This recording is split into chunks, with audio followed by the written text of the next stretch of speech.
Transcription 113 100 words per minute. Start. This resolution, as I find it, has two parts. The first part relates to an inquiry into the monopolistic hold of foreign-owned and foreign-controlled advertising agencies in India.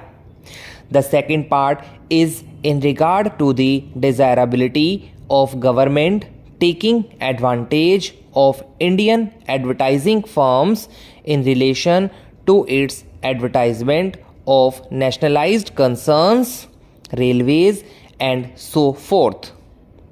In so far as the first part is concerned, I do not think that is necessary, and I do not think that we have any need to inquire into the working of foreign-owned and foreign-controlled advertising agency firms. So long as it is the policy of government to permit foreigners to operate in this country, I do not think that if there is a private sector, they should be subject to frequent inquiries. In so far as this part of the resolution is concerned, I am afraid I cannot accord it my support. But insofar as the second part of the resolution is concerned, there is absolutely no conflict between my head and heart in giving my full support to that part of this resolution. It is difficult for me to adduce arguments in support of this very desirable proposition, as I do not know what arguments could be advanced against it.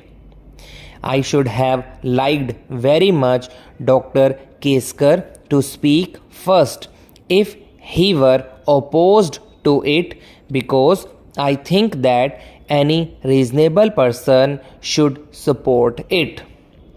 But the likely objections may be these, and I am trying to analyze them.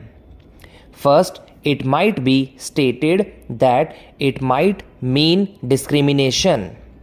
But I do not think that argument holds water, because there is no question of discrimination involved. Government have gone out in different fields of activity in assisting and furthering Indian participation, progressive Indianization of services, and so forth. Even in the tea industry, I believe the government is trying to break the monopoly of foreign tea broking firms by supporting the rise of Indian firms in the tea broking business, which is a very specialized and a kind of monopolistic business. So I do not think that Dr. Keskar would advance that argument at all, because that is a preposterous argument. The second argument may be that we have not firms of sufficient quality and standard. Now let us first examine whether that proposition is true. I submit that that proposition is not quite true, although in reply to a question by the mover of the resolution, the Honorable Minister for Information and Broadcasting did say that they sometimes find themselves in difficulty when they had enthused advertising business to Indian firms. Now, I do not know if you are aware that one of the most important advertisements that appear in papers is that of the tea board, and that advertisement is, I think, by an Indian agency. I do not think that anybody here would contend that the art quality attained by the firm which is entrusted with this advertisement work is in any way inferior to the work done by any of the foreign agencies, because every one of us has seen the advertisements of tea. And as for myself, I can say that I am perfectly satisfied with the quality of work done by that firm. Now, if that is so, then it cannot be contended that there are no Indian firms of adequate standard and quality. The question then may be asked that there are not sufficient numbers of such Indian firms. And if there are not sufficient numbers, then all the advertisements could not probably be entrusted to them to be properly handled. On that I have not, I am afraid, sufficient information.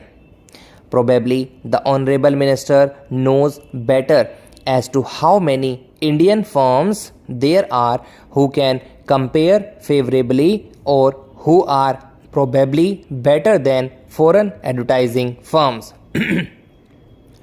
But to the extent that there can be no argument that so far as government advertising work is concerned, it should be entrusted to such firms.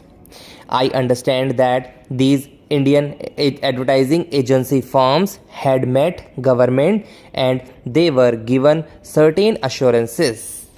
And I find that the Ministry of Production had, subsequent to the meeting, issued directives to all corporations under its control to make use of Indian advertising agencies.